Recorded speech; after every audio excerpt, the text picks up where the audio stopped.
When we look up at the night sky, we see only a tiny fraction of what exists, a handful of stars and planets visible to the naked eye. Yet behind that thin veil of starlight lies an ocean of galaxies, nebulae, black holes, and phenomena so extreme that they challenge the very limits of human understanding. Every point of light we observe carries with it a story, a history stretching back millions or even billions of years, encoded in the wavelengths of light that have traveled across the void to reach our eyes. The universe is not merely a static backdrop against which events unfold, but is itself a dynamic, evolving entity, expanding and changing with every passing moment, driven by forces that scientists are still working to fully comprehend. Modern cosmology tells us that the universe came into existence approximately 13.8 billion years ago in an event known as the Big Bang, a term that, while evocative, can be somewhat misleading.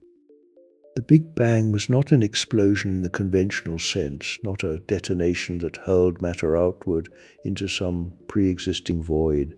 Rather, it was the rapid expansion of space itself, a moment when all the matter, energy, space and time that would ever exist began from an extraordinarily hot and dense state and started to stretch outward.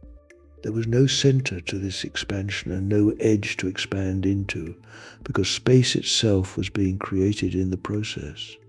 Every point in the universe was once compressed into this initial state, and as space expanded, those points moved apart, carrying with them the seeds of everything that would come to exist.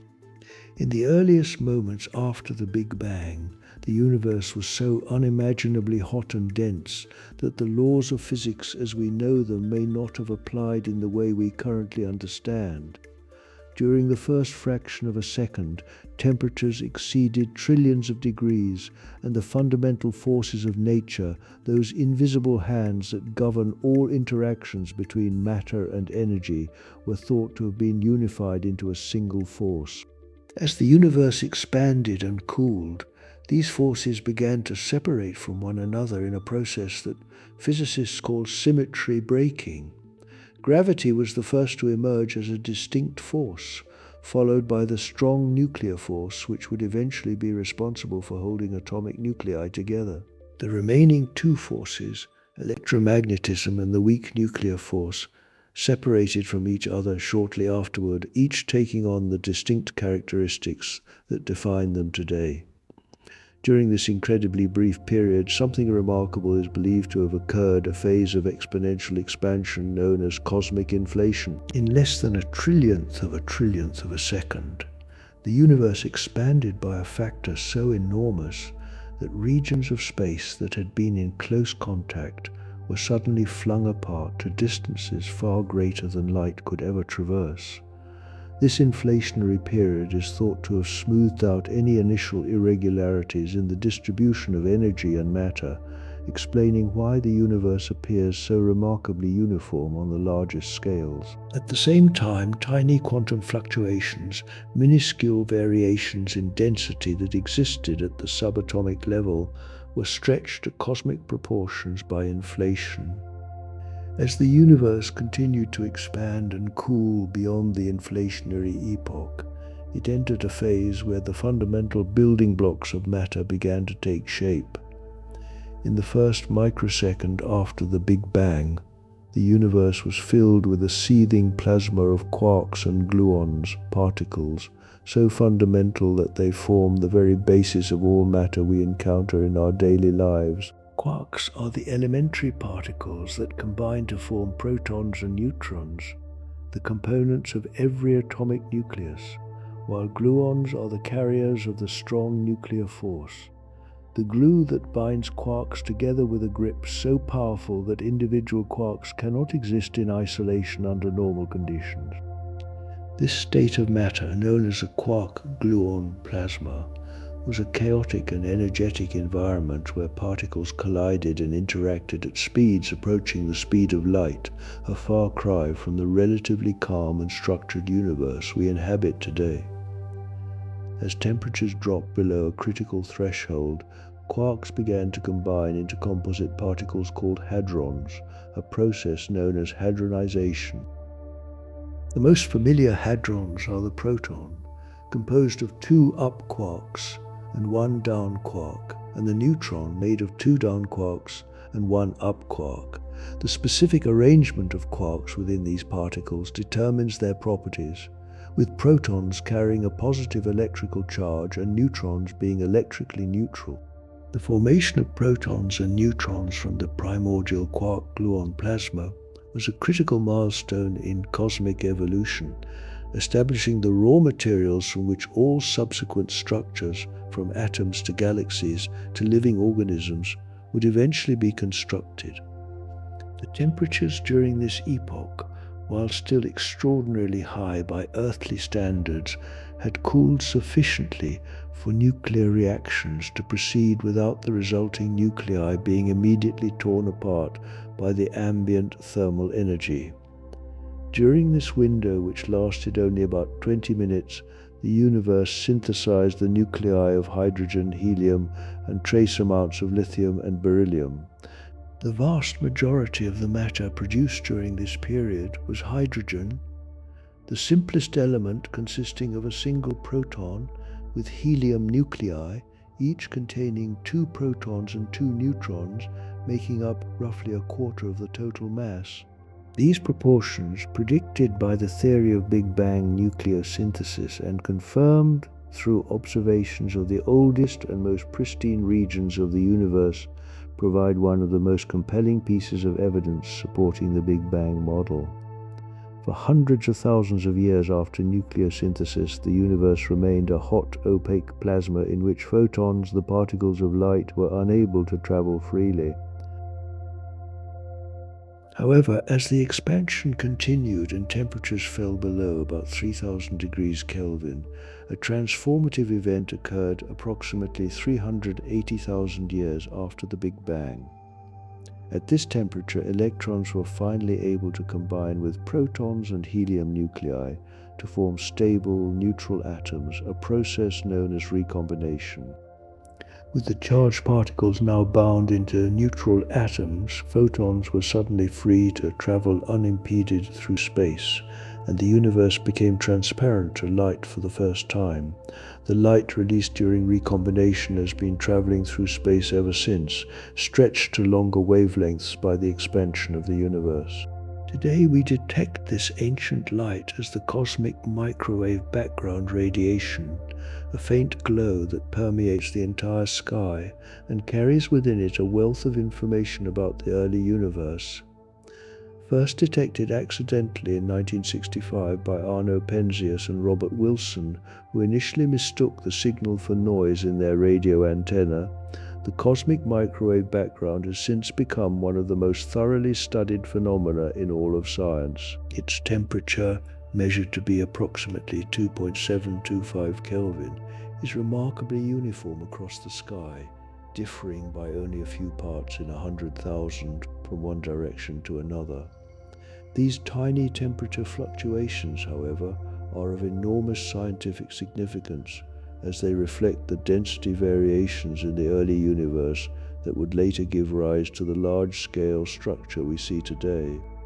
Regions that were slightly denser than average in the early universe would go on to attract more matter through gravity, eventually forming the galaxies and galaxy clusters that populate the cosmos, while regions that were slightly less dense would become the vast voids that separate them. Detailed measurements of the cosmic microwave background, carried out by satellite missions such as COBE, WMAP, and Planck, have provided astronomers with precise determinations of the universe's fundamental properties. From the pattern of fluctuations in the cosmic microwave background, scientists have been able to determine the age of the universe with remarkable precision, estimate its geometry, which turns out to be very close to flat, and measure the relative proportions of its major components. These measurements reveal that ordinary matter, the atoms and molecules that make up everything we can see and touch, constitutes only about 5% of the universe's total energy content. Dark matter, a mysterious substance that interacts with ordinary matter through gravity but does not emit, absorb, or reflect light, accounts for approximately 27%. The remaining 68% is attributed to dark energy, an even more enigmatic form of energy that appears to be driving the accelerated expansion of the universe.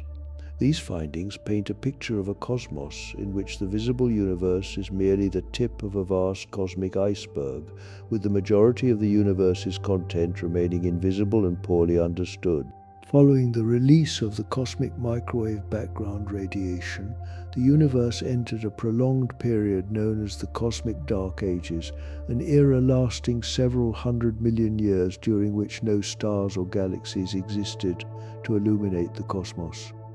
During this time, the universe was filled with a gradually cooling sea of neutral hydrogen and helium gas, pervaded by the invisible scaffolding of dark matter that had been slowly accumulating into increasingly dense structures since the earliest moments of cosmic history.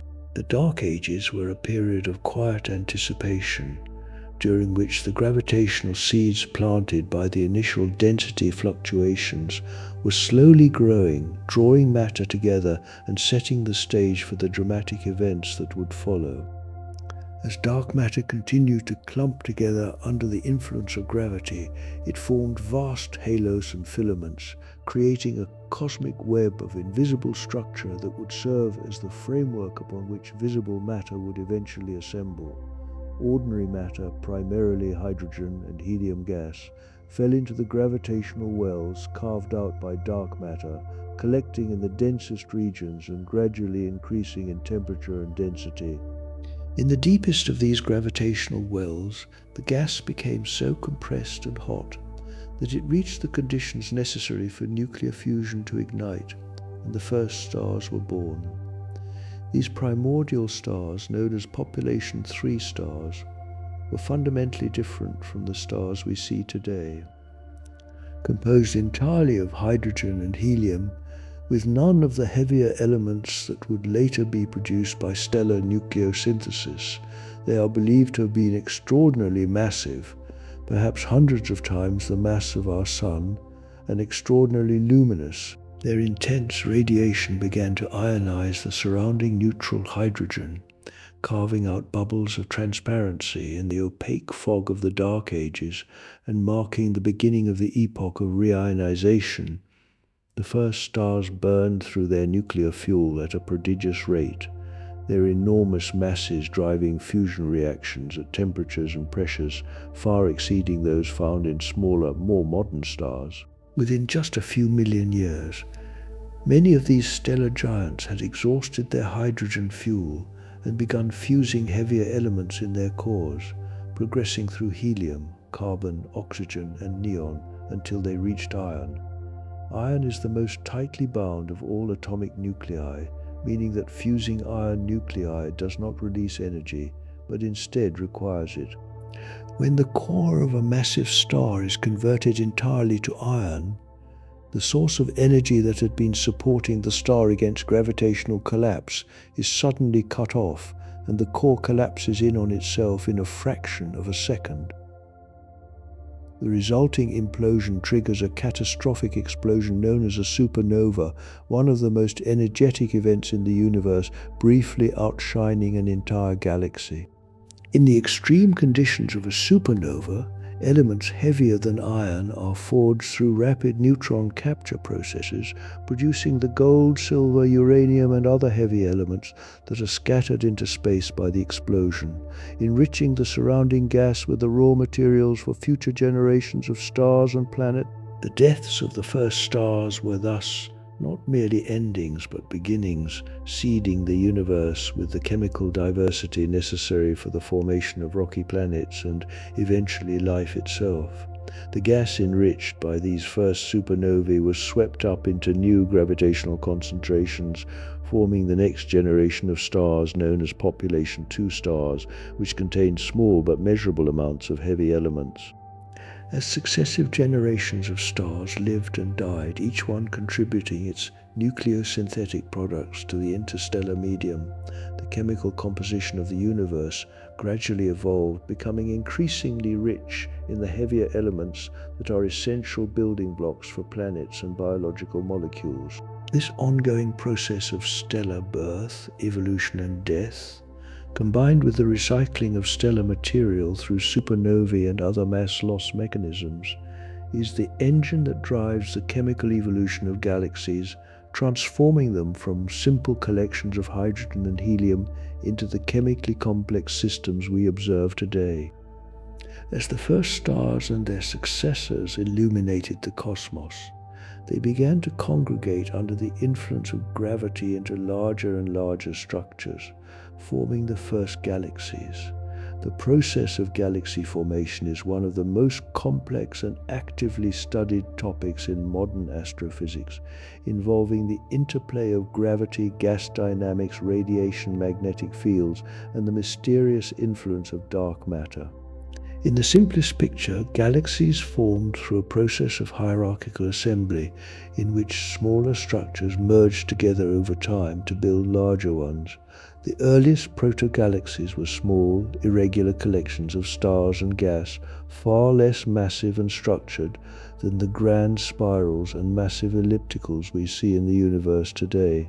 Through countless mergers and collisions, these proto-galaxies gradually built up into the diverse population of galaxies that populate the modern cosmos.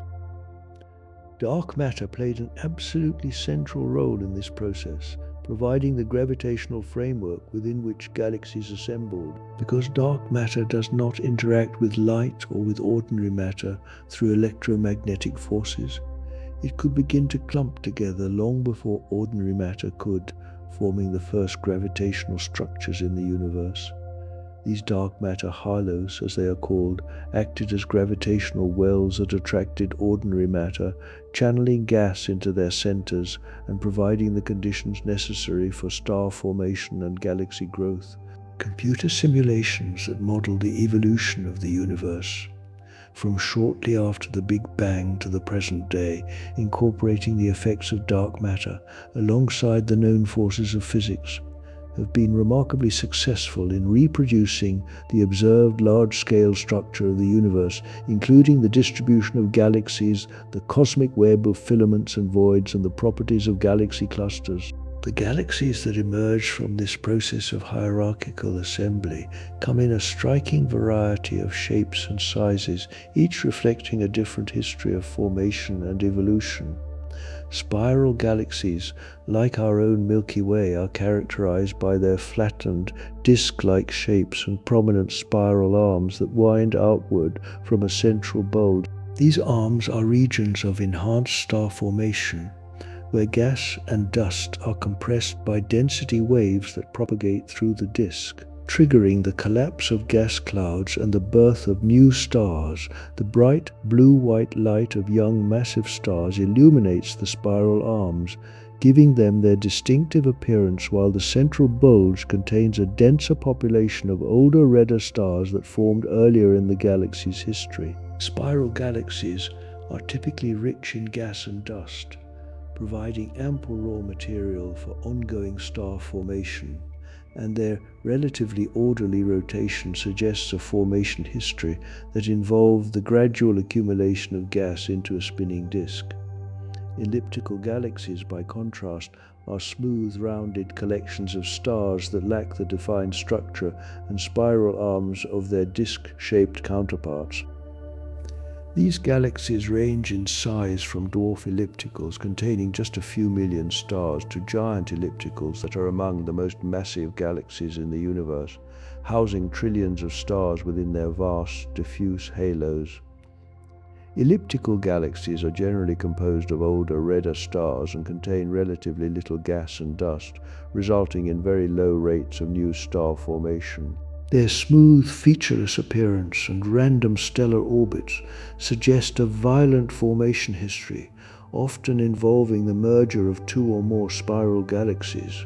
When spiral galaxies collide and merge, the orderly rotation of their disks is disrupted, and the stars are scattered into the random orbits characteristic of elliptical galaxies. The gas within the merging galaxies may be consumed in a burst of intense star formation triggered by the collision, or may be expelled from the resulting galaxy by the energy released during the merger, leaving behind a gas-poor quiescent system.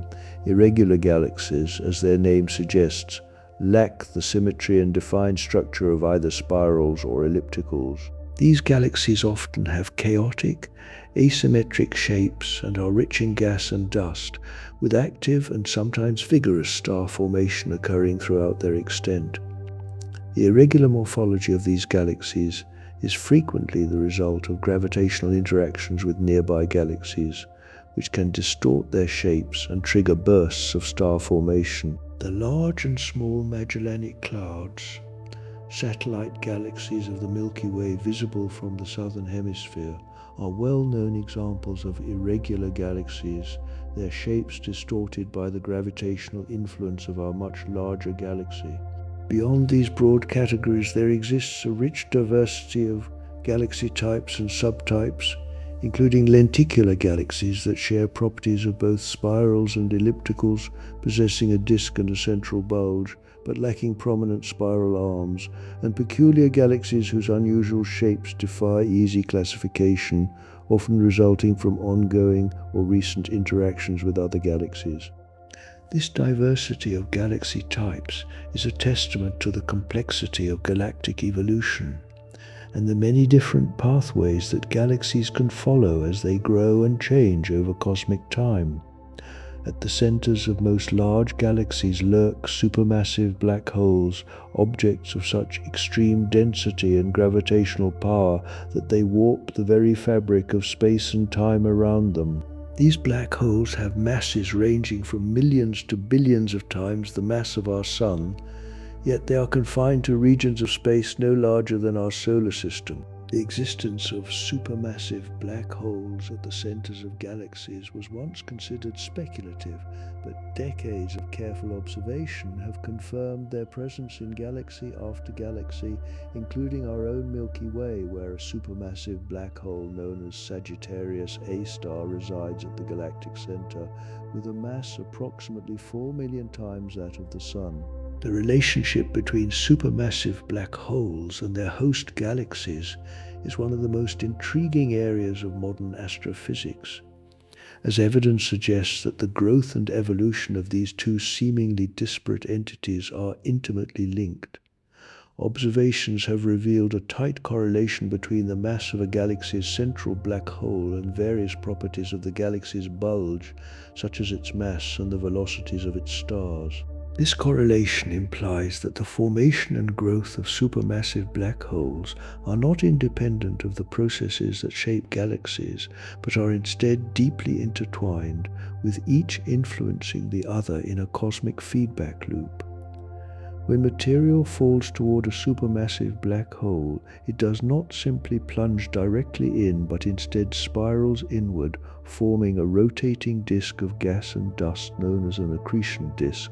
The material in this disk is heated to enormous temperatures by friction and gravitational compression, causing it to emit vast amounts of radiation across the electromagnetic spectrum. From radio waves to X-rays, in some cases, the energy released by accretion onto a supermassive black hole can exceed the combined luminosity of all the stars in the host galaxy, creating what is known as an active galactic nucleus. Quasars, the most luminous active galactic nuclei, can be seen across billions of light years and are among the brightest objects in the universe, their light powered not by nuclear fusion as in stars, but by the gravitational energy of matter falling toward a supermassive black hole. The energy released by active galactic nuclei can have profound effects on their host galaxies, heating and expelling gas that would otherwise have been available for star formation. This process, known as active galactic nucleus feedback, is thought to play a crucial role in regulating the growth of galaxies, preventing them from becoming more massive than is observed, and helping to establish the correlation between black hole mass and galaxy properties. In some galaxies, powerful jets of relativistic particles are launched from the vicinity of the supermassive black hole, extending for hundreds of thousands of light years into intergalactic space and depositing enormous amounts of energy into the surrounding environment. These jets, visible at radio wavelengths, are among the most dramatic manifestations of the power of supermassive black holes and their influence on the cosmos.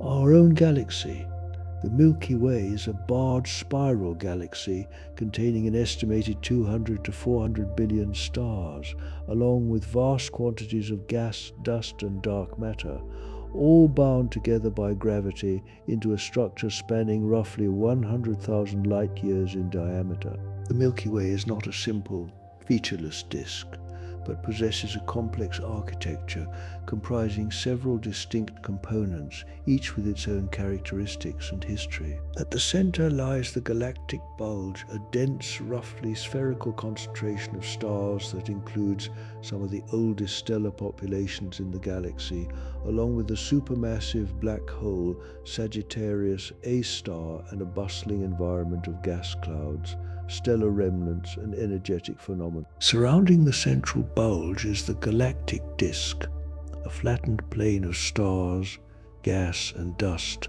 that contains the spiral arms for which the Milky Way is named. The disk is the site of most ongoing star formation in the galaxy, with the spiral arms serving as regions of enhanced density where gas clouds are compressed and triggered to collapse into new stars.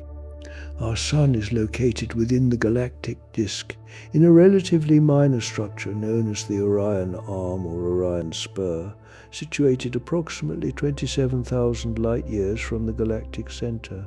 From our vantage point within the disk, the Milky Way appears as a luminous band stretching across the night sky, the combined light of billions of distant stars blending together into a continuous glow, though much of our view is obscured by intervening clouds of dust that block visible light. Enveloping the disk and bulge is the galactic halo, an extended, roughly spherical region populated by old stars, globular clusters, and vast quantities of dark matter.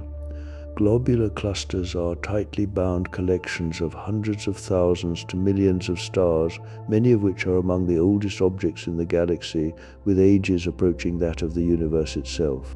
The study of these ancient stellar systems provides valuable insights into the early history of the Milky Way and the processes that shaped its formation. The dark matter halo, while invisible to direct observation, is inferred from its gravitational influence on the motions of stars and gas within the galaxy. This halo extends far beyond the visible boundaries of the Milky Way, containing the majority of the galaxy's total mass and providing the gravitational framework that holds the entire system together.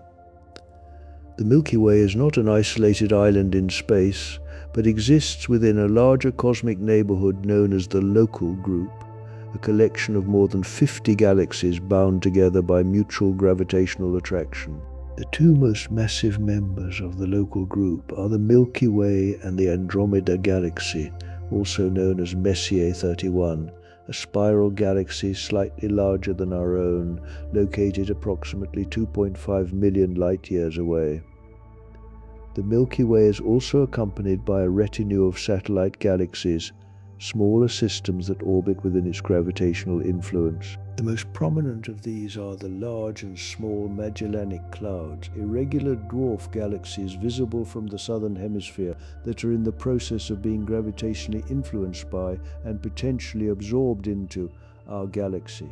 The interactions between the Milky Way and its satellite galaxies are dynamic and ongoing, with gravitational forces driving a range of phenomena, including tidal stripping, in which gas and stars are pulled away from the smaller galaxies, and the formation of tidal streams, elongated trails of stripped material that arc across the sky.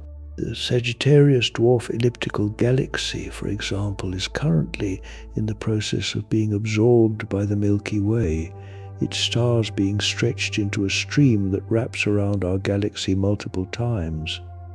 These interactions are not merely destructive, but are also constructive. as the gas stripped from satellite galaxies can feed into the Milky Way, providing fresh fuel for star formation and contributing to the galaxy's ongoing evolution. Looking to the future, the most dramatic event predicted for the Milky Way is its eventual collision and merger with the Andromeda Galaxy, currently approaching us at a speed of approximately 110 kilometers per second. Andromeda is expected to begin interacting with the Milky Way in roughly 4 to 5 billion years. As the two galaxies draw closer, their gravitational interaction will distort their shapes, drawing out long tidal tails of stars and gas. Over hundreds of millions of years, the two galaxies will pass through each other, swing back together, and eventually merge into a single larger galaxy, likely an elliptical galaxy that astronomers have informally nicknamed Milkomeda. During this merger, individual stars are unlikely to collide due to the vast distances between them, but the gravitational reshuffling will send stars and planetary systems into new orbits, and the collision of gas clouds will trigger intense bursts of star formation. The supermassive black holes at the centers of both galaxies will eventually spiral toward each other and merge, releasing enormous amounts of energy in the form of gravitational waves. The formation of our own solar system, which occurred approximately 4.6 billion years ago, is itself a product of the Milky Way's long history of stellar evolution and chemical enrichment. The solar system formed from a giant molecular cloud, a vast cold reservoir of gas and dust located within the galactic disk. This cloud, like all molecular clouds, was composed primarily of hydrogen and helium, but it also contained a significant fraction of heavier elements, carbon, oxygen, silicon, iron, and many others that had been produced by previous generations of stars and dispersed into the interstellar medium through supernovae and stellar winds. It was this chemical enrichment, the legacy of billions of years of stellar nucleosynthesis within the Milky Way, that provided the raw materials necessary for the formation of rocky planets like Earth. The collapse of the molecular cloud that gave birth to the solar system is thought to have been triggered by an external perturbation, perhaps the shock wave from a nearby supernova, or the gravitational compression caused by the passage of a spiral-armed density wave. Whatever the trigger, a region within the cloud became dense enough for gravity to overcome the internal pressure of the gas, and it began to collapse inward. As the cloud collapsed, it conserved angular momentum, causing it to spin faster and flatten into a rotating disk, with the densest material accumulating at the center. This central concentration of mass continued to grow and heat up, eventually reaching temperatures and pressures sufficient for nuclear fusion to ignite, marking the birth of our Sun. Surrounding the newborn Sun, the remaining material in the disk, known as the protoplanetary disk, began the process of planet formation. Close to the Sun, where temperatures were high, only metals and silicate minerals could condense into solid grains, as volatile compounds like water, methane, and ammonia remained in gaseous form. These refractory grains collided and stuck together, gradually building up into larger and larger bodies through a process called accretion. Over millions of years, these growing bodies, known as planetesimals, reached sizes of kilometers to tens of kilometers across, and their gravitational attraction began to accelerate the accretion process. The largest planetesimals, known as protoplanets, swept up material in their orbital zones, eventually clearing their orbits and growing into the terrestrial planets we know today: Mercury, Venus, Earth, and Mars. Farther from the Sun, beyond a boundary known as the snow line or frost line, temperatures were low enough for ices to condense alongside rocky and metallic materials. The abundance of solid material in these outer regions allowed protoplanets to grow much more massive than their inner counterparts.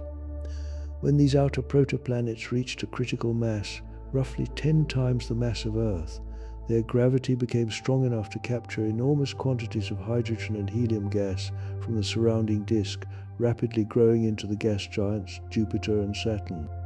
Uranus and Neptune, the ice giants, also formed in the outer solar system but are thought to have accreted less gas, resulting in compositions dominated by ices and rock rather than hydrogen and helium. The precise formation history of the outer planets remains a subject of active research, with theories suggesting that gravitational interactions between the giant planets may have caused significant orbital migrations and rearrangements early in the solar system's history. The formation of Earth, the third planet from the Sun, was a violent and protracted process that unfolded over tens of millions of years. As Earth grew through the accumulation of planetesimals and protoplanetary material, the energy released by these impacts heated its interior to the point where much of the planet became molten. This allowed the process of differentiation to occur, in which denser materials, primarily iron and nickel, sank toward the center to form the metallic core, while lighter silicate materials rose to form the mantle and the nascent crust. The formation of Earth's iron core was a pivotal event, as the convective motion of the liquid iron in the outer core generates the planet's magnetic field, a protective shield that deflects harmful solar and cosmic radiation and prevents the solar wind from stripping away the atmosphere. One of the most dramatic events in Earth's early history is believed to have been a giant impact, often referred to as the giant impact hypothesis, in which a Mars-sized body, sometimes called Theia, collided with the young Earth. This cataclysmic collision is thought to have occurred approximately 4.5 billion years ago, just tens of millions of years after Earth's initial formation. The impact would have been devastating, melting much of Earth's surface and ejecting an enormous amount of debris into orbit around the planet. Over time, this debris coalesced under gravity to form the Moon, Earth's natural satellite. The giant impact hypothesis explains several properties of the Moon, including its relatively large size compared to Earth, its composition, which is similar to Earth's mantle, and the high angular momentum of the Earth-Moon system. In the aftermath of its formation and the giant impact, Earth's surface was a hellish landscape of molten rock and intense volcanic activity, an epoch known as the Hadean Eon. Temperatures were so extreme that the surface was likely covered by a magma ocean, and any water present would have existed only as steam in the thick, dense atmosphere. However, as the young Earth gradually cooled, water vapor in the atmosphere began to condense and fall as rain, eventually filling the low-lying basins on the planet's surface and forming the first oceans. The origin of Earth's water is still debated, with some scientists suggesting that it was delivered by comets and asteroids from the outer solar system during a period of intense bombardment, while others argue that a significant fraction of Earth's water was incorporated into the planet during its initial formation from hydrated minerals in the protoplanetary disk. The presence of liquid water on Earth's surface was one of the most critical conditions for the emergence of life, as water serves as a universal solvent, facilitating the chemical reactions that are fundamental to biological processes. But water alone was not sufficient. A constellation of conditions came together on the early Earth to create an environment uniquely suited for the origin and development of life. Earth's location in the habitable zone of the solar system, the region around the Sun, where surface temperatures are compatible with the existence of liquid water, was a fundamental prerequisite. Too close to the Sun, and water would evaporate into the atmosphere. Too far, and it would freeze into ice.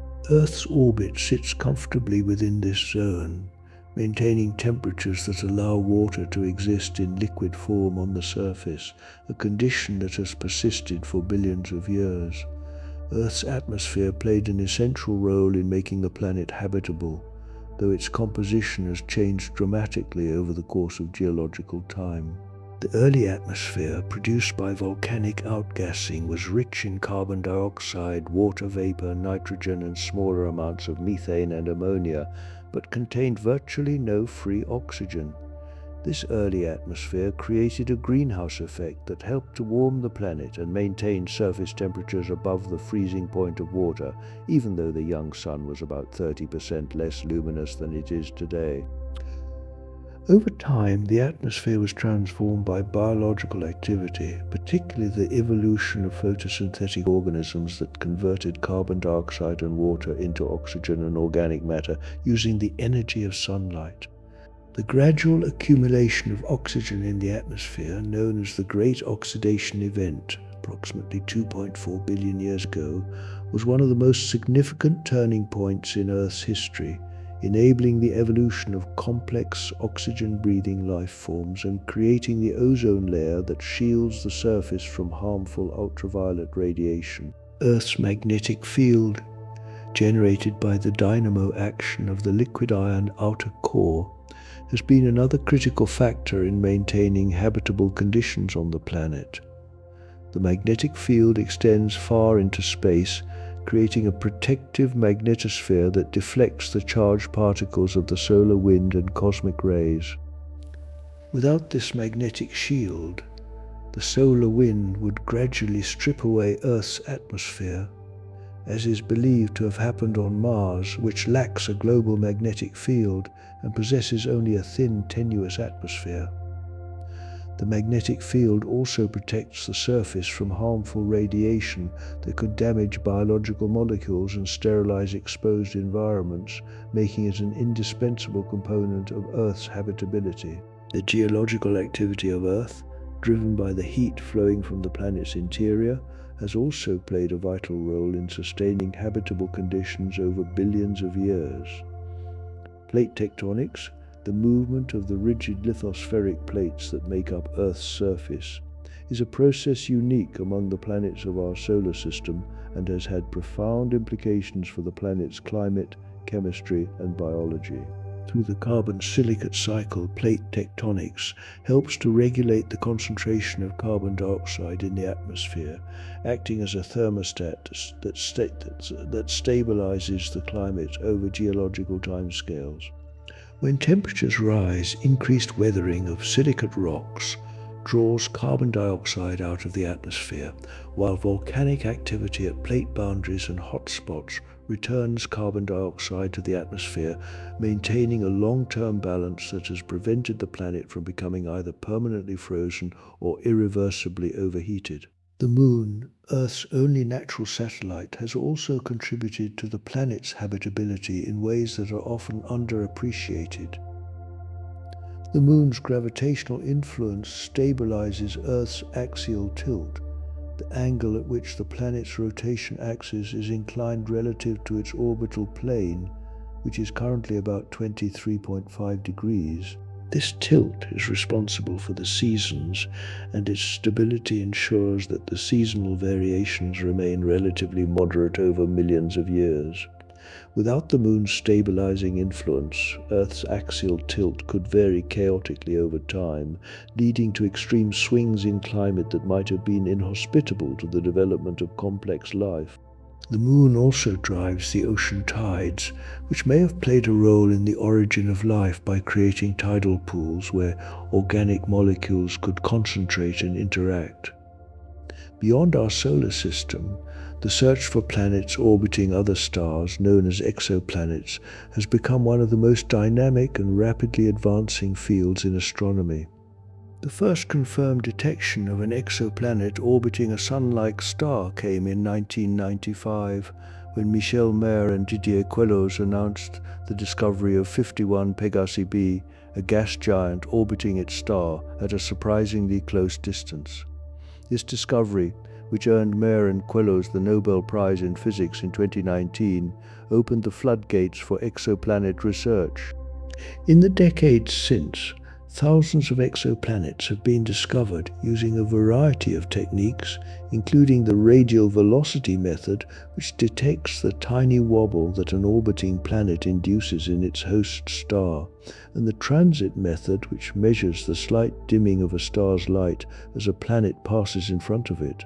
The transit method has been particularly productive, thanks in large part to space-based missions such as NASA's Kepler Space Telescope, which operated from 2009 to 2018 and discovered more than 2,000 confirmed exoplanets, and the Transiting Exoplanet Survey Satellite, or TESS, which continues to survey the sky for transiting planets around nearby stars. These missions have revealed an astonishing diversity of planetary systems, many of which bear little resemblance to our own solar system. Hot Jupiters, gas giants that orbit their stars at distances much closer than Mercury orbits the Sun, were among the first exoplanets discovered and challenged existing theories of planet formation, as it was unclear how such massive planets could form so close to their stars. Super-Earths and mini-Neptunes, planets with masses between those of Earth and Neptune that have no analogue in our solar system, have turned out to be among the most common types of planets in the galaxy, raising questions about the conditions on these worlds and their potential for habitability. The discovery of exoplanets in the habitable zones of their host stars, regions where temperatures might allow liquid water to exist on a planet's surface, has fueled intense speculation about the possibility of life beyond Earth. Several rocky exoplanets have been identified within the habitable zones of their stars, including planets in the TRAPPIST-1 system, a nearby system of 7 Earth-sized planets orbiting a cool red dwarf star. While the detection of these planets is a remarkable achievement, determining whether any of them actually harbors life remains a formidable challenge. The next generation of telescopes, including the James Webb Space Telescope, launched in December 2021, is beginning to characterize the atmospheres of some of these worlds, searching for biosignatures, chemical signatures in a planet's atmosphere that might indicate the presence of life, such as oxygen, methane, and water vapor in combinations that would be difficult to explain through purely geological or chemical processes. Returning our attention to the broader cosmos, the large-scale structure of the universe reveals a breathtaking pattern that extends far beyond individual galaxies. When astronomers map the positions of millions of galaxies across vast volumes of space, they find that galaxies are not distributed randomly, but are instead organized into a complex, interconnected network known as the cosmic web. This web consists of dense filaments of galaxies and dark matter, stretching across hundreds of millions of light years, intersecting at massive nodes where galaxy clusters, the largest gravitationally bound structures in the universe, reside. Between the filaments lie enormous voids, regions of space that are nearly devoid of galaxies and contain only diffuse, low-density gas. This web-like structure is a direct consequence of the gravitational amplification of the tiny density fluctuations imprinted in the early universe, the same fluctuations that are observed in the cosmic microwave background radiation. Galaxy clusters, the most massive components of the cosmic web, are collections of hundreds to thousands of galaxies bound together by gravity, embedded within a vast halo of dark matter and permeated by a hot, diffuse gas known as the intracluster medium. This gas, heated to temperatures of tens of millions of degrees by the gravitational energy released during the cluster's formation, emits X-rays and can be observed with space-based X-ray telescopes. Galaxy clusters serve as powerful laboratories for studying the properties of dark matter and dark energy, as their abundance and distribution are sensitive to the underlying cosmological parameters that govern the expansion and evolution of the universe. Dark matter, despite its crucial role in shaping the universe, remains one of the deepest mysteries in modern physics.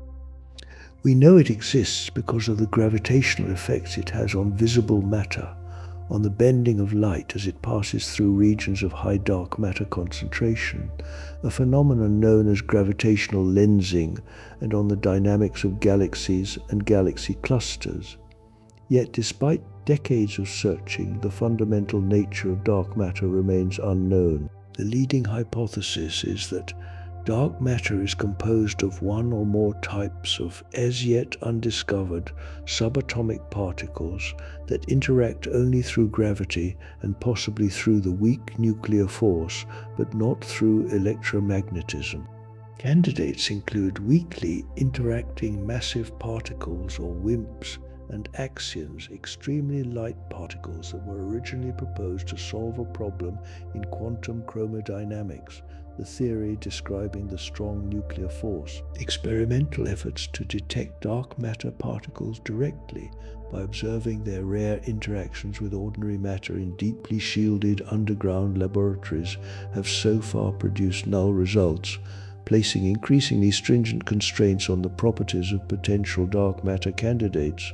Meanwhile, indirect detection experiments search for the products of dark matter particle annihilation or decay, looking for excess gamma rays, positrons or neutrinos coming from regions of high dark matter density such as the centers of galaxies or galaxy clusters. Collider experiments, such as those conducted at the Large Hadron Collider at CERN, attempt to produce dark matter particles in high-energy collisions, searching for missing energy that would indicate the creation of particles that escape the detector without interacting. Despite the absence of a definitive detection, the evidence for dark matter from astrophysical and cosmological observations remains overwhelming, and the search for its fundamental nature continues to be one of the highest priorities in both particle physics and cosmology. Dark energy, the other major component of the universe's invisible inventory, is perhaps even more mysterious than dark matter. Discovered in 1998 through observations of distant type Ia supernovae, which serve as standardized candles for measuring cosmic distances, dark energy manifests as a repulsive force that is causing the expansion of the universe to accelerate. This discovery, which earned Saul Perlmutter, Brian Schmidt and Adam Riess the Nobel Prize in Physics in 2011, came as a profound surprise to the scientific community. The prevailing expectation had been that the expansion of the universe should be slowing down over time, as the gravitational attraction of matter works to pull everything back together. Instead, the observations revealed that the expansion has been speeding up for the past several billion years, implying the existence of a mysterious form of energy that permeates all of space and exerts a negative pressure, pushing the universe apart. The simplest explanation for dark energy is Einstein's cosmological constant, a term that Einstein originally introduced into his equations of general relativity to allow for a static universe, which he later abandoned when Hubble's observations revealed that the universe is expanding. The cosmological constant represents a constant energy density filling space uniformly with properties that do not change over time. This interpretation is consistent with current observations, but it raises profound theoretical puzzles. The value of the cosmological constant, as inferred from observations, is extraordinarily small compared to what would be predicted by quantum field theory, a discrepancy of roughly 120 orders of magnitude that is sometimes called the worst prediction in the history of physics. This cosmological constant problem remains unsolved and represents one of the deepest challenges at the intersection of quantum mechanics and general relativity. Alternative explanations for dark energy propose that it is not a constant but rather a dynamic field, sometimes called quintessence, whose energy density can change over space and time. In these models, the acceleration of the universe's expansion could vary in different epochs, and the ultimate fate of the universe would depend on the specific properties of this field. Some models even suggest the possibility that dark energy could eventually reverse its behavior, leading the universe to stop expanding and begin contracting, though current observations favor a scenario in which the expansion continues to accelerate indefinitely. The fate of the universe, one of the grandest questions in all of science, depends critically on the nature of dark energy and the balance between the expansive force it provides and the attractive force of gravity. If dark energy remains constant, as the cosmological constant model suggests, the universe will continue to expand at an accelerating rate, leading to a future known as the Big Freeze or Heat Death. In this scenario, galaxies beyond our local group will recede beyond the cosmic horizon, becoming forever invisible and unreachable. Within the local group, the galaxies will eventually merge into a single large elliptical galaxy, and star formation will gradually cease as the supply of gas is exhausted. Over immense spans of time, existing stars will burn out, leaving behind a universe populated by the dim remnants of stellar evolution, white dwarfs, neutron stars, and black holes. Even these remnants will eventually decay or evaporate, and the universe will approach a state of maximum entropy, a cold, dark, and featureless void in which nothing of interest ever occurs again. If dark energy is not constant but instead grows stronger over time, a more dramatic end could await the universe in a scenario known as the Big Rip. In this future, the repulsive force of dark energy would eventually overcome all other forces, tearing apart galaxy clusters, then individual galaxies, then solar systems, then planets, and ultimately atoms themselves, in a final, all-encompassing dissolution of matter. The Big Rip would occur at a finite time in the future, bringing the history of the universe to a definitive and catastrophic conclusion.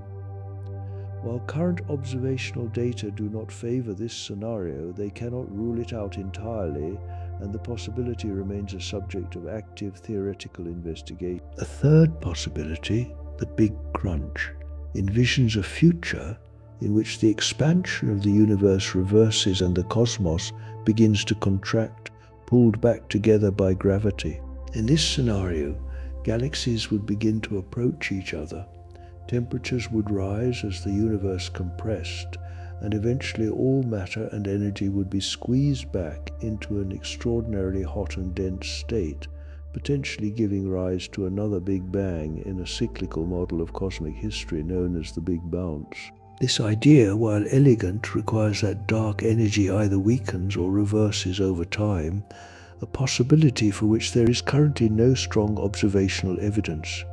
Regardless of which scenario ultimately prevails, the study of the universe's far future forces us to confront questions about the nature of time, existence, and meaning on the most fundamental level. The timescales involved are so vast, stretching from trillions to trillions of years and beyond, that they dwarf the entire history of the universe to date, let alone the brief span of human civilization.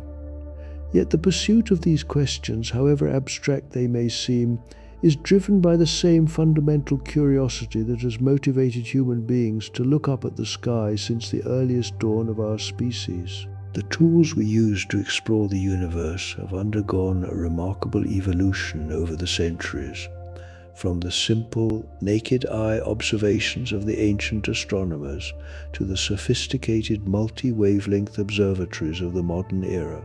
The invention of the telescope in the early 17th century by Hans Lippershey and its subsequent refinement and use for astronomical observations by Galileo Galilei marked the beginning of a revolution in our understanding of the cosmos. Galileo's observations of the moons of Jupiter, the phases of Venus, the mountains and craters of the Moon, and the multitude of stars in the Milky Way provided direct evidence against the geocentric model of the universe and in favor of the heliocentric model proposed by Copernicus, fundamentally transforming humanity's conception of its place in the cosmos. In the centuries that followed, telescopes grew ever larger and more powerful, enabling astronomers to probe deeper into the universe and discover an ever-expanding catalogue of celestial objects and phenomena. Isaac Newton's development of the reflecting telescope, which uses mirrors rather than lenses to collect and focus light, overcame many of the limitations of early refracting telescopes and laid the foundation for the large aperture instruments that dominate modern observational astronomy. The 19th century saw the application of spectroscopy to astronomical observations, allowing scientists to determine the chemical composition, temperature, density, and motion of distant stars and nebulae by analyzing the light they emit.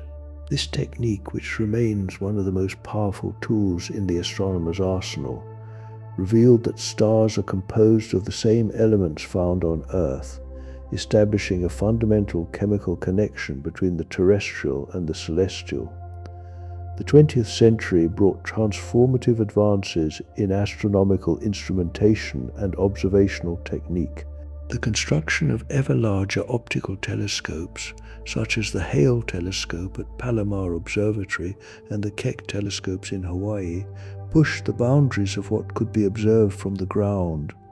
The development of radio astronomy in the 1930s and 1940s opened an entirely new window on the universe, revealing phenomena that are invisible at optical wavelengths such as pulsars, quasars, and the cosmic microwave background radiation. The exploration of the electromagnetic spectrum beyond the visible and radio bands, including infrared, ultraviolet, X-ray, and gamma-ray astronomy, was made possible by the advent of space-based observatories, which could observe wavelengths of light that are absorbed or scattered by Earth's atmosphere. The Hubble Space Telescope, launched in 1990 and still operational, has been one of the most transformative scientific instruments in history. Orbiting above the distorting effects of Earth's atmosphere, Hubble has produced images of unparalleled clarity and beauty, revealing the detailed structures of galaxies, the birth and death of stars, the atmospheres of exoplanets, and the most distant objects ever observed. Hubble's observations have contributed to some of the most significant discoveries in modern astronomy, including the measurement of the universe's expansion rate, the determination of the age of the universe, the discovery of supermassive black holes at the centers of galaxies, and the observation of the accelerating expansion of the universe that led to the discovery of dark energy. The James Webb Space Telescope, launched in December 2021, represents the next great leap in space-based astronomy. With a primary mirror 6.5 meters in diameter, more than 2.5 times the size of Hubble's, and instruments optimized for infrared observations, Webb is designed to see deeper into the universe than any previous telescope, observing the light from the first stars and galaxies that formed after the Big Bang, studying the atmospheres of exoplanets for signs of habitability and life, and probing the formation of stars and planetary systems in unprecedented detail. Early results from Webb have already exceeded expectations, revealing galaxies at greater distances and earlier times than previously thought possible, and providing new insights into the processes that shaped the early universe.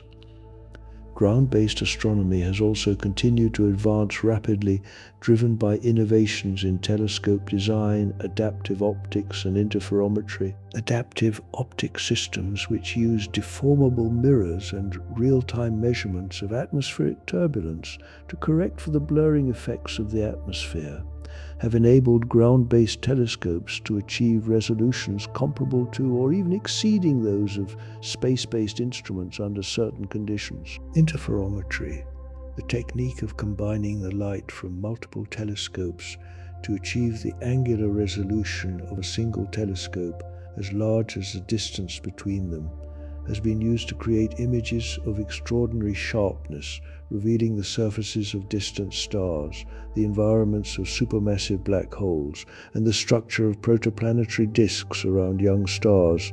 The Event Horizon Telescope, a global network of radio telescopes operating as a single Earth-size interferometer, achieved a historic milestone in 2019 when it produced the first direct image of a black hole, capturing the shadow of the supermassive black hole at the center of the galaxy Messier 87. This image, showing a bright ring of emission surrounding a dark central region, provided direct visual evidence for the existence of black holes and confirmed predictions of general relativity in the extreme gravitational environment near a black hole's event horizon. In 2022, the Event Horizon Telescope released an image of Sagittarius A star, the supermassive black hole at the center of our own Milky Way, offering an unprecedented view of the gravitational behemoth lurking at the heart of our galaxy. The detection of gravitational waves, ripples in the fabric of space-time produced by the acceleration of massive objects, has opened an entirely new channel for observing the universe. Predicted by Einstein's general theory of relativity in 1916, gravitational waves were not directly detected until September 2015, when the Laser Interferometer Gravitational Wave Observatory, or LIGO, observed the signal produced by the merger of two stellar mass black holes approximately 1.3 billion light-years away. This detection, announced in February 2016, was hailed as one of the greatest scientific achievements of the century, confirming a century-old prediction and inaugurating the era of gravitational wave astronomy. Since that first detection, LIGO and its European counterpart Virgo have observed dozens of gravitational wave events, including mergers of black holes, mergers of neutron stars, and mixed mergers involving one black hole and one neutron star. Each detection provides new information about the properties of these extreme objects, the physics of strong gravitational fields, and the population of compact objects in the universe. The observation in August 2017 of gravitational waves from the merger of two neutron stars, designated GW170817, was a watershed moment in the history of astronomy. For the first time, a gravitational wave event was accompanied by a burst of electromagnetic radiation observed across the spectrum from gamma rays to radio waves by telescopes around the world and in space. This multi-messenger observation provided a wealth of scientific results, including confirmation that neutron star mergers are a major site for the production of heavy elements through the rapid neutron capture process, the establishment of a new method for measuring the expansion rate of the universe, and a test of general relativity showing that gravitational waves and light travel at the same speed to extraordinary precision. The era of multi-messenger astronomy, combining gravitational waves with electromagnetic observations and potentially neutrino detections, promises to revolutionize our understanding of the most energetic and violent events in the cosmos.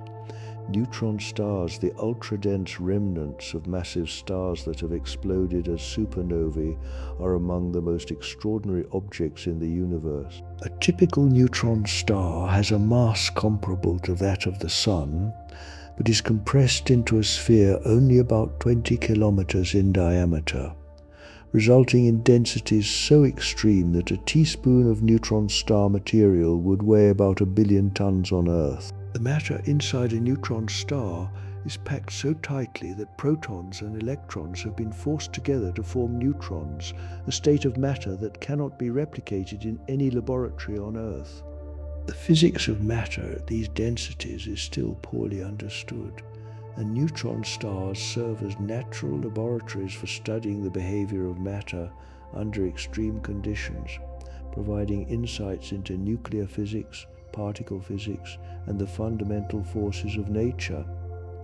Some neutron stars are observed as pulsars, rapidly rotating objects that emit beams of radiation from their magnetic poles.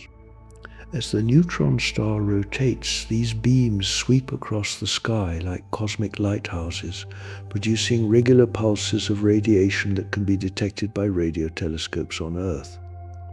The first pulsar was discovered in 1967 by Jocelyn Bell Burnell and Anthony Hewish, and the extraordinary regularity of its pulses initially led to speculation that the signal might be of artificial origin. The discovery was quickly recognized as a natural phenomenon, however, and pulsars have since become invaluable tools for probing a wide range of astrophysical phenomena, from the properties of the interstellar medium to the effects of general relativity in strong gravitational fields. The Hulse-Taylor binary pulsar, a system of two neutron stars orbiting each other, provided the first indirect evidence for gravitational waves in the 1970s, as the orbital decay of the system matched the predictions of general relativity for energy loss due to gravitational wave emission. Black holes, perhaps the most iconic and mysterious objects predicted by general relativity, come in a range of sizes, from stellar mass black holes formed in the collapse of massive stars to the supermassive black holes that lurk at the centers of galaxies. Between these extremes, there may also exist intermediate mass black holes, with masses of hundreds to thousands of solar masses, though their existence has been more difficult to confirm observationally.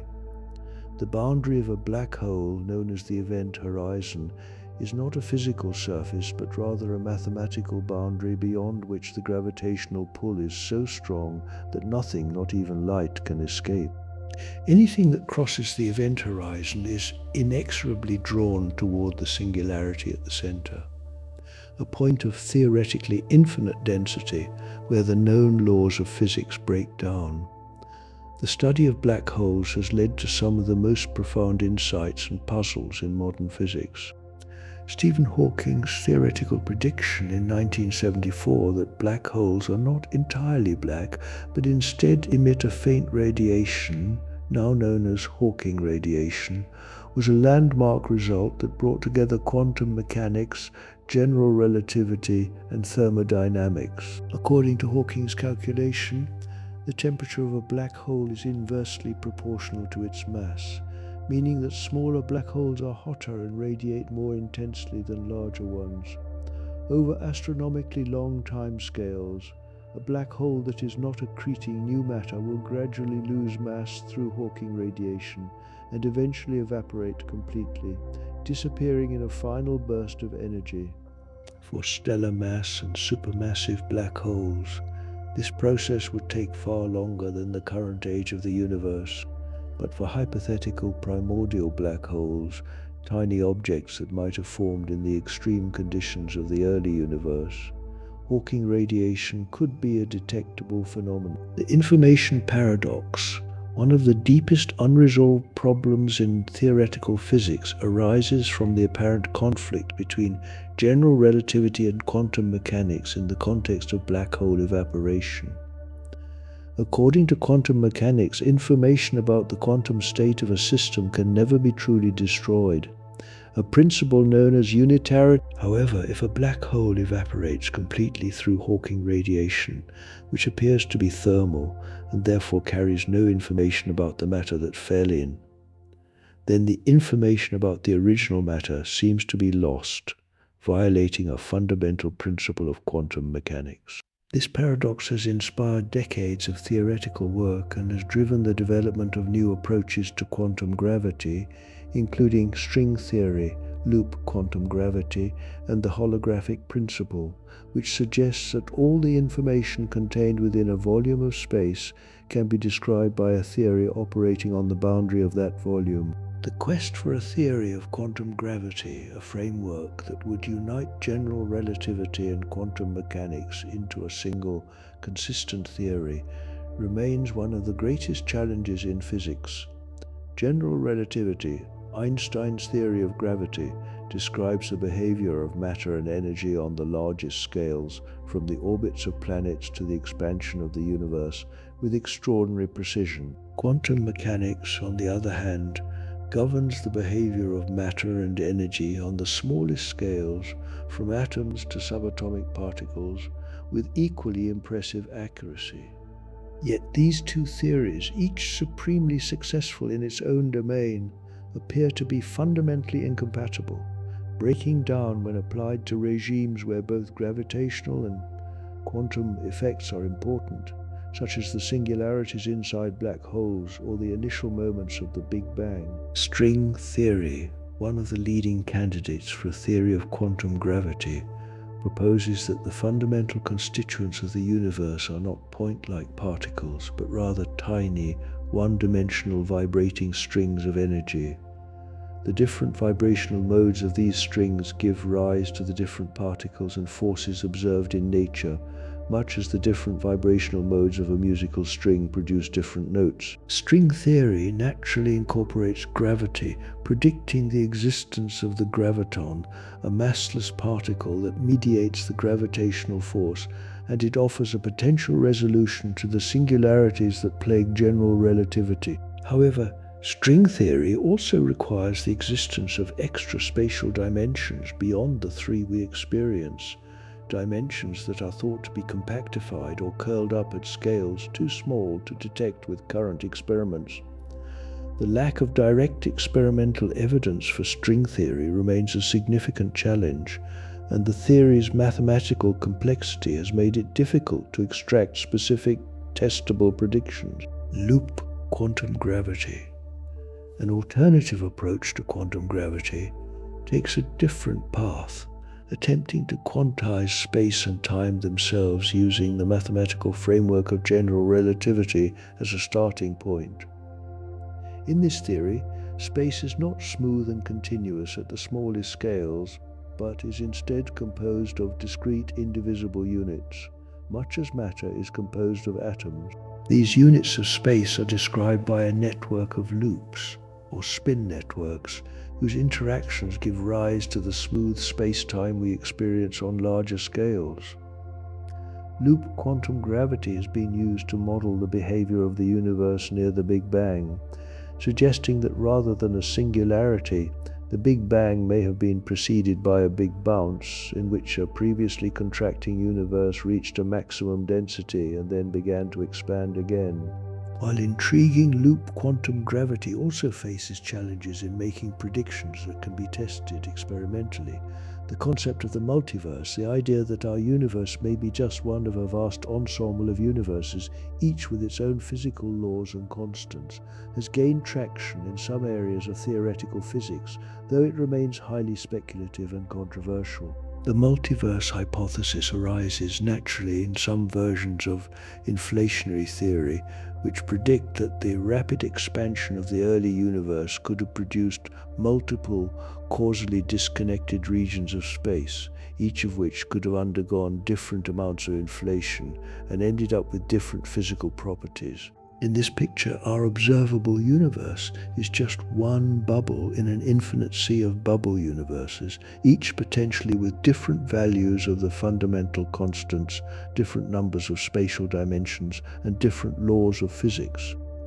While this idea offers a potential explanation for why the fundamental constants of our universe appear to be finely tuned for the existence of stars, galaxies, and life, a property known as the anthropic principle, it is difficult to see how the existence of other universes could ever be directly verified, leading some scientists to question whether the multiverse hypothesis qualifies as science in the traditional sense. Cosmic rays, high-energy particles that constantly bombard Earth from space, provide another window into the energetic processes at work in the universe. Discovered in 1912 by Victor Hess through balloon-borne experiments, cosmic rays are primarily composed of protons and atomic nuclei accelerated to enormous energies by astrophysical processes such as supernova explosions, active galactic nuclei, and possibly other, as yet unidentified sources. The most energetic cosmic rays, known as ultra-high energy cosmic rays, carry energies exceeding 100 million trillion electron volts, far surpassing what can be achieved in any particle accelerator on Earth. The origin of these extraordinary particles remains one of the great unsolved mysteries in astrophysics, as the mechanisms capable of accelerating particles to such extreme energies are not fully understood. When a cosmic ray enters Earth's atmosphere, it collides with an atmospheric molecule, producing a shower of secondary particles that cascade downward through the atmosphere. These air showers can be detected by arrays of ground-based detectors, such as the Pierre Roger Observatory in Argentina, which covers an area of 3,000 square kilometers and is one of the largest scientific instruments ever built. By measuring the properties of these air showers, scientists can determine the energy, direction, and composition of the incoming cosmic rays, providing clues about their origins and the astrophysical processes that produce them. Neutrinos, ghostly particles that interact so weakly with ordinary matter that trillions of them pass through your body every second without leaving a trace, offer yet another perspective on the universe. Produced in nuclear reactions in the cores of stars, in supernova explosions, and in the interactions of cosmic rays with the atmosphere and interstellar medium, neutrinos carry information about the most extreme and energetic environments in the cosmos, environments that are often hidden from view at other wavelengths. The detection of neutrinos from the supernova 1987A in the Large Magellanic Cloud, the first observation of neutrinos from an astronomical source other than the Sun, marked a milestone in the field of neutrino astronomy and provided direct confirmation of theoretical models of stellar core collapse. The IceCube Neutrino Observatory, a cubic kilometer of instrumented ice deep beneath the surface of the Antarctic ice sheet, has opened a new window on the high-energy universe by detecting neutrinos of astrophysical origin. In 2017, IceCube detected a high-energy neutrino that was traced back to a flaring blazar, a type of active galactic nucleus with a powerful jet pointed toward Earth, providing the first direct evidence linking high-energy neutrinos with a specific astrophysical source. This detection, combined with simultaneous observations across the electromagnetic spectrum, exemplified the power of multi-messenger astronomy and opened new avenues for understanding the most energetic processes in the universe. The search for extraterrestrial intelligence, or SETI, represents perhaps the most profound application of our astronomical capabilities, driven by the fundamental question of whether we are alone in the universe. Given the vast number of stars in our galaxy, each potentially hosting planetary systems, and the discovery of thousands of exoplanets, many of which are in the habitable zones of their stars, it seems plausible, at least in principle, that life may have arisen elsewhere. Whether that life has evolved to the point of developing technology and the ability to communicate across interstellar distances remains unknown, but the search continues using radio telescopes to listen for artificial signals from other civilizations and optical telescopes to look for laser pulses or other signatures of advanced technology. The Fermi paradox, named after physicist Enrico Fermi, encapsulates the tension between the apparent likelihood of extraterrestrial civilizations and the absence of any evidence for their existence.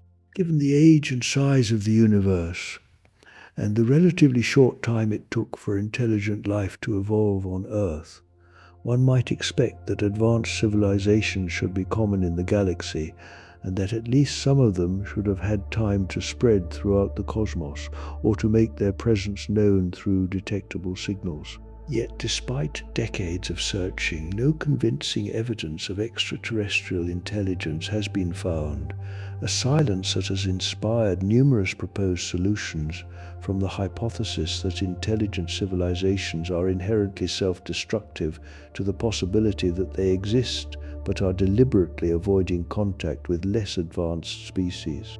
The study of extremophiles, organisms on Earth that thrive in conditions previously thought to be incompatible with life, has expanded our understanding of the possible range of environments in which life could exist. From the boiling hot springs of Yellowstone to the frozen lakes beneath the Antarctic ice sheet, from the crushing pressures of the deep ocean floor to the radiation-soaked surfaces of the Atacama Desert, life on Earth has demonstrated a remarkable ability to adapt to extreme conditions. These discoveries have broadened the scope of the search for life beyond Earth, suggesting that the habitable zone around a star may be wider than previously thought, and that life might exist in subsurface oceans on icy moons such as Europa and Enceladus, in the clouds of Venus, or in the ancient riverbeds and underground aquifers of Mars.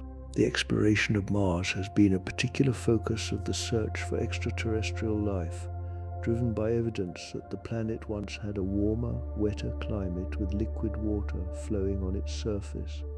Rovers such as Curiosity and Perseverance have traversed the Martian landscape, analyzing rocks and soil for signs of past habitability and searching for organic molecules that might be remnants of ancient life. The Perseverance rover, which landed in Jezero crater in February 2021, is collecting samples of Martian rock and soil that will be returned to Earth by a future mission for detailed laboratory analysis, potentially providing definitive evidence about whether life ever existed on Mars. The icy moons of the outer solar system, particularly Jupiter's moon Europa and Saturn's moon Enceladus, are considered among the most promising places to search for life beyond Earth. Both moons are believed to harbor global oceans of liquid water beneath their icy crusts, kept warm by tidal heating caused by the gravitational interactions with their parent planets. The Cassini spacecraft, during its mission to Saturn, detected plumes of water vapor and ice particles erupting from the south pole of Enceladus, and analysis of these plumes revealed the presence of organic molecules and molecular hydrogen, suggesting that hydrothermal activity may be occurring on the ocean floor. These conditions, reminiscent of the hydrothermal vents on Earth's ocean floor that support thriving ecosystems in the absence of sunlight, have made Enceladus a top priority for future astrobiological exploration. As we contemplate the vastness of the universe and our place within it, we are confronted with a profound sense of both humility and wonder. The universe is unimaginably large, containing an estimated 2 trillion galaxies, each home to billions or trillions of stars, many of which are orbited by planets of their own. The distances between these cosmic structures are so great that light, the fastest thing in the universe, takes billions of years to traverse them. Yet, despite this immensity, the universe is governed by a remarkably small set of fundamental laws. The same laws that govern the behavior of atoms and molecules in a laboratory on Earth, that describe the orbits of planets around their stars, that predict the existence of black holes and gravitational waves, and that account for the expansion of the universe from a hot, dense beginning to the vast, cool cosmos we inhabit today. The story of the universe, from the Big Bang to the formation of galaxies, stars, planets, and life, is ultimately a story of complexity emerging from simplicity. The universe began in a state of extraordinary simplicity, a nearly uniform sea of particles and radiation, governed by the fundamental forces of nature. Yet from this simple beginning, through the relentless action of gravity and the other forces, an astonishing richness of structure has emerged, from the cosmic web of galaxies to the intricate chemistry of living cells. This progression from simplicity to complexity is not something that was imposed from outside, but is instead a natural consequence of the laws of physics, played out over billions of years on a cosmic stage of staggering proportions. The chemical elements that make up our bodies, the carbon in our DNA, the calcium in our bones, the iron in our blood, the oxygen in every breath we take, were all forged in the interiors of stars that lived and died long before our solar system formed. We are, in a very literal sense, made of stardust, the products of billions of years of cosmic evolution, connected to the universe not just as observers, but as participants in the ongoing story of matter and energy. This realization, which has emerged from centuries of scientific investigation, is one of the most profound and humbling insights of modern astronomy, reminding us that we are not separate from the universe, but are instead an integral part of it, born from the same processes that created the stars and galaxies that fill the night sky. The pursuit of understanding the universe is far from over. For every question that has been answered, new ones have emerged, each more challenging and more profound than the last. What is dark matter made of? And why does it constitute so much more of the universe than the ordinary matter we can see and touch? What is the nature of dark energy? And why does it have the value it does? What happened before the Big Bang? And is our universe the only one that exists? How common is life in the universe? And are there other intelligent civilizations with whom we might one day communicate? These questions drive the ongoing enterprise of scientific exploration, inspiring new generations of scientists, engineers, and thinkers to push the boundaries of human knowledge ever further. The technologies that enable this exploration continue to advance at a remarkable pace. The next generation of ground-based telescopes, including the extremely large telescope being built by the European Southern Observatory in Chile, with a primary mirror 39 meters in diameter, will provide unprecedented resolution and light-collecting power, enabling observations of the most distant and faintest objects in the universe. Space-based missions planned for the coming decades, including the Nancy Grace Roman Space Telescope and the European Space Agency's Euclid mission, will survey vast volumes of the universe, mapping the distribution of dark matter and measuring the effects of dark energy with unprecedented precision. Future gravitational wave observatories, including the Space-Based Laser Interferometer Space Antenna, or LISA, will detect gravitational waves from sources inaccessible to ground-based detectors, including the mergers of supermassive black holes and the gravitational wave background from the early universe. Particle physics experiments continue to probe the fundamental constituents of matter and the forces that govern their interactions, searching for physics beyond the standard model that could shed light on the nature of dark matter, the origin of the matter-antimatter asymmetry in the universe, and the unification of the fundamental forces. Neutrino experiments seek to determine the masses of the three known types of neutrinos and to discover whether neutrinos are their own antiparticles, a property that could have profound implications for our understanding of the origin of matter in the universe. The intersection of astronomy, biology, and chemistry, a field known as astrobiology, is poised for transformative discoveries in the coming decades. The characterization of exoplanet atmospheres by the James Webb Space Telescope and future missions may reveal the presence of biosignatures, chemical compounds in the atmosphere of an exoplanet that could only be produced or are most easily explained by biological activity. The exploration of Mars, Europa, Enceladus, and other potentially habitable worlds within our own solar system may yield direct evidence of extraterrestrial life, whether in the form of fossil microorganisms, living cells, or biochemical signatures preserved in ancient rocks or ice. The computational tools available to astronomers have also undergone a revolution, with modern supercomputers capable of simulating the evolution of the universe from the earliest moments after the Big Bang to the present day, incorporating the effects of gravity, gas dynamics, star formation, supernova feedback, black hole growth, and the influence of dark matter and dark energy. These simulations, which involve tracking the motions and interactions of billions of particles, have become essential tools for interpreting observations and testing theoretical predictions. By comparing the properties of simulated universes with those of the real universe, scientists can constrain the values of cosmological parameters, explore the effects of different physical processes, and gain insights into the mechanisms that drive the formation and evolution of cosmic structures. The field of cosmology has entered what many call a precision era, in which measurements of the universe's fundamental properties have reached levels of accuracy that were unimaginable just a few decades ago. Yet this precision has also revealed tensions and discrepancies between different measurements that hint at possible new physics beyond our current understanding.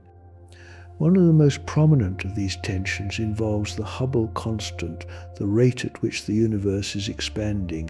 Measurements based on the cosmic microwave background radiation using data from the Planck satellite yield a value of the Hubble constant that is consistently lower than the value obtained from observations of nearby supernovae and other distance indicators.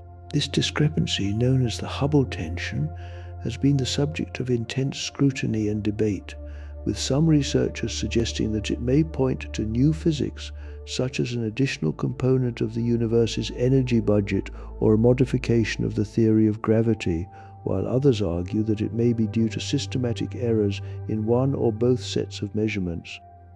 Another area of active investigation is the nature of the first galaxies and the process by which the universe transitioned from the Dark Ages to the reionized universe we see today. Observations by the James Webb Space Telescope have revealed galaxies at unprecedentedly high redshifts, corresponding to times when the universe was only a few 100 million years old. Some of these early galaxies appear to be more massive and more luminous than standard models of galaxy formation predict, challenging our understanding of how rapidly galaxies could form and grow in the early universe. These observations are driving revisions to theoretical models and stimulating new ideas about the physical processes that govern the earliest epochs of cosmic structure formation. The study of the interstellar medium, the gas and dust that fills the space between stars within a galaxy, is another frontier of modern astrophysics. This material, far from being a uniform and featureless void, is a complex and dynamic environment shaped by the radiation and winds from stars, the shock waves from supernovae, and the gravitational influence of the galaxy as a whole. The interstellar medium is the reservoir from which new stars form and into which old stars return their material, making it a critical link in the cycle of galactic evolution. Observations at radio, infrared, and submillimeter wavelengths have revealed a rich variety of molecular species in the interstellar medium, including complex organic molecules that are the precursors of the biochemistry of life. The study of stellar evolution, the changes that stars undergo over the course of their lifetimes, continues to yield new insights into the physics of matter under extreme conditions and the chemical evolution of the universe. Advanced observations and computational models have refined our understanding of every stage of stellar evolution, from the gravitational collapse of molecular clouds that gives birth to new stars, through the main sequence phase in which stars fuse hydrogen into helium in their cores, to the dramatic end stages that produce white dwarfs, neutron stars, and black holes. The discovery of gravitational waves from merging neutron stars and black holes has provided a new perspective on the final chapter of stellar evolution, revealing the properties of the most extreme stellar remnants and the energetic processes that accompany their mergers. The chemical enrichment of the universe, the progressive increase in the abundance of elements heavier than hydrogen and helium over cosmic time, is a direct consequence of stellar evolution and nuclear synthesis. Each generation of stars produces heavier elements in its nuclear furnaces and disperses them into the interstellar medium through stellar winds and supernova explosions, enriching the raw material from which subsequent generations of stars and planets form. The study of chemical abundances in stars, nebulae, and galaxies of different ages provides a fossil record of this process, allowing astronomers to reconstruct the history of element production in the universe and to trace the chemical evolution of galaxies from their earliest beginnings to the present day. The phenomenon of gravitational lensing, predicted by Einstein's general theory of relativity and first observed in 1979, has become a powerful tool for probing the distribution of matter in the universe, including the elusive dark matter that cannot be observed directly. When light from a distant galaxy passes close to a massive foreground object such as a galaxy cluster, the gravitational field of the foreground object bends the light, distorting and magnifying the image of the background galaxy.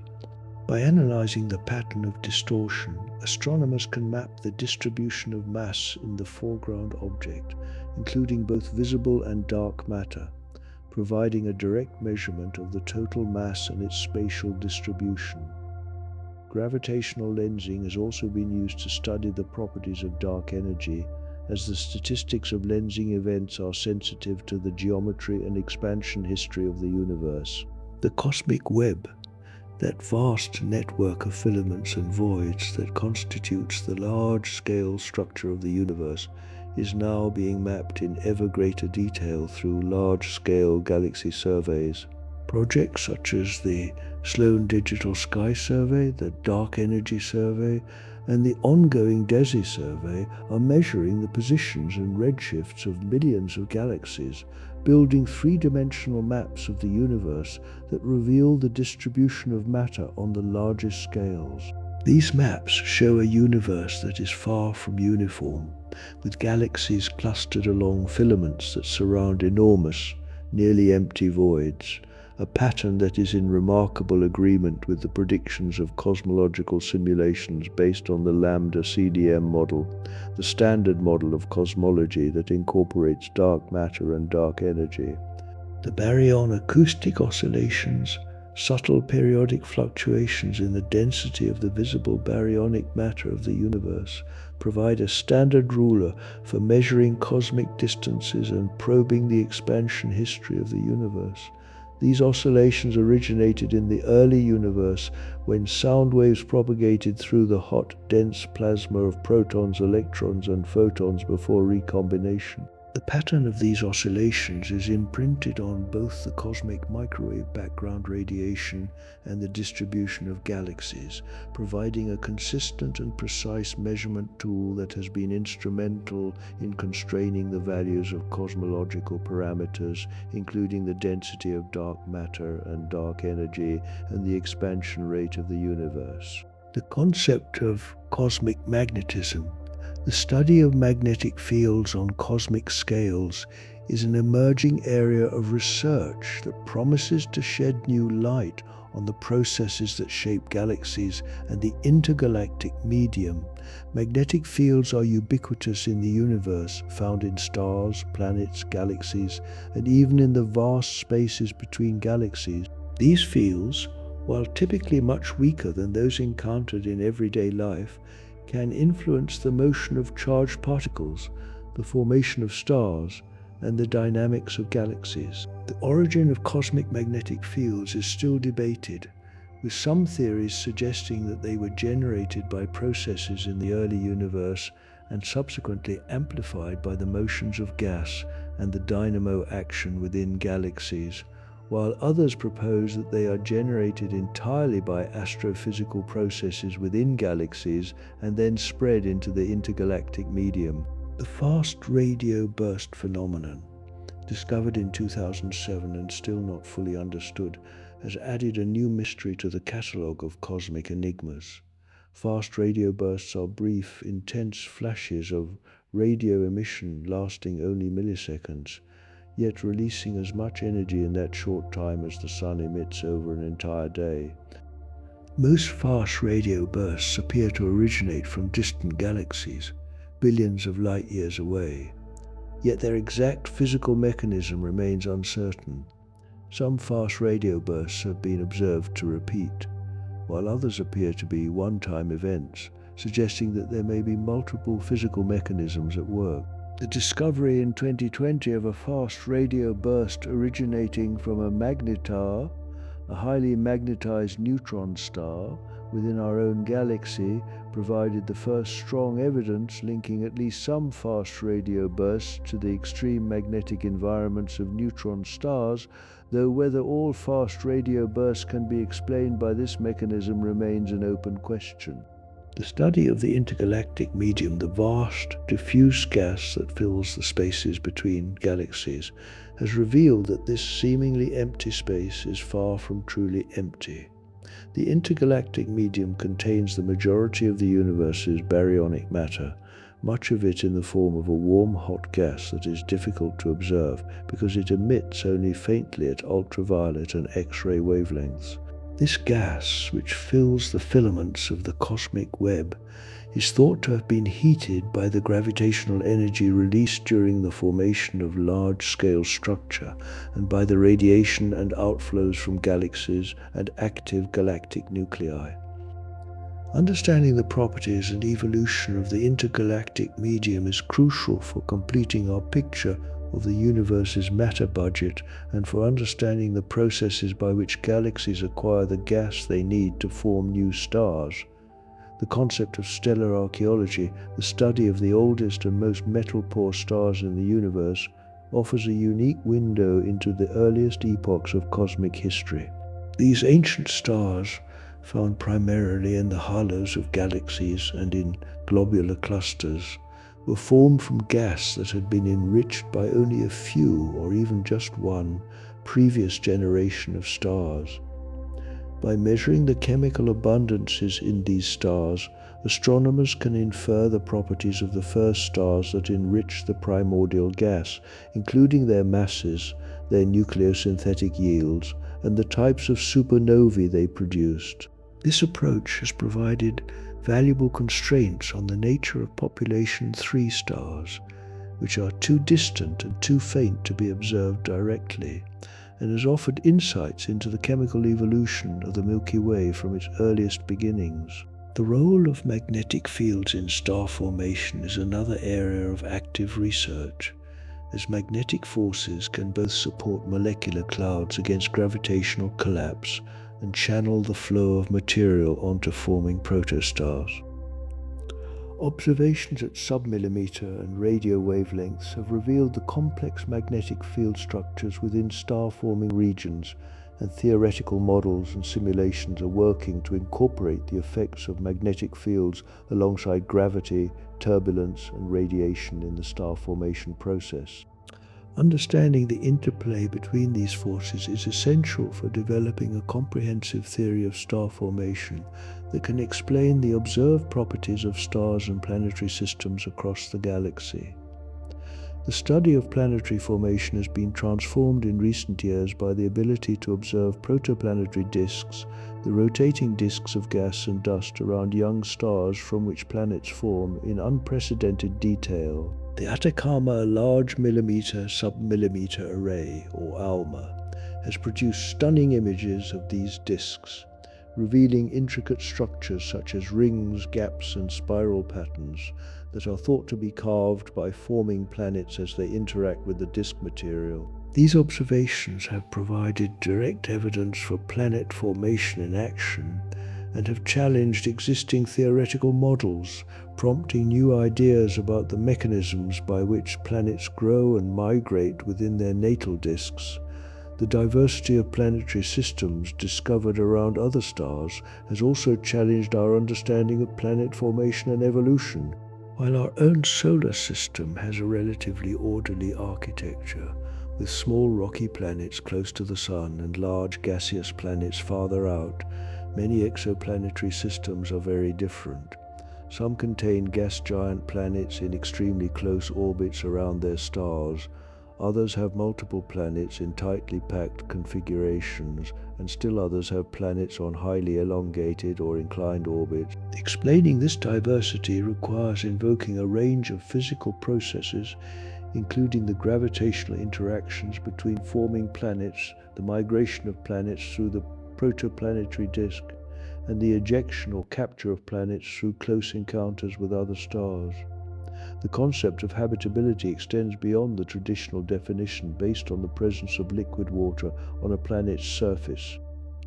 Recent research has expanded the concept to include subsurface environments where liquid water may exist beneath the icy crusts of moons and dwarf planets, and atmospheric environments where conditions in the clouds of gas-rich planets might be compatible with certain types of life. The discovery of extremophilic organisms on Earth, which thrive in conditions of extreme temperature, pressure, acidity, salinity, and radiation, has broadened our perspective on the possible range of environments in which life could exist, making the search for life beyond Earth a more inclusive and expansive endeavor.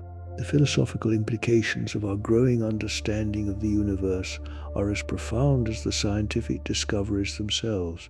The realization that the universe is billions of years old, that it began in a state of extraordinary simplicity and has evolved through natural processes into the complex and beautiful cosmos we observe today, has fundamentally altered humanity's conception of its place in the natural world. The discovery that the Earth is not the center of the universe, that our Sun is just one of hundreds of billions of stars in our galaxy, and that our galaxy is just one of trillions in the observable universe has progressively expanded our cosmic perspective, revealing a universe that is far larger, far older, and far more complex than our ancestors could have imagined. Yet even as our knowledge of the universe has grown, so too has our appreciation of how much remains unknown. The dark matter and dark energy that together constitute 95% of the universe's energy content remain mysterious, their fundamental natures eluding our best efforts at detection and explanation.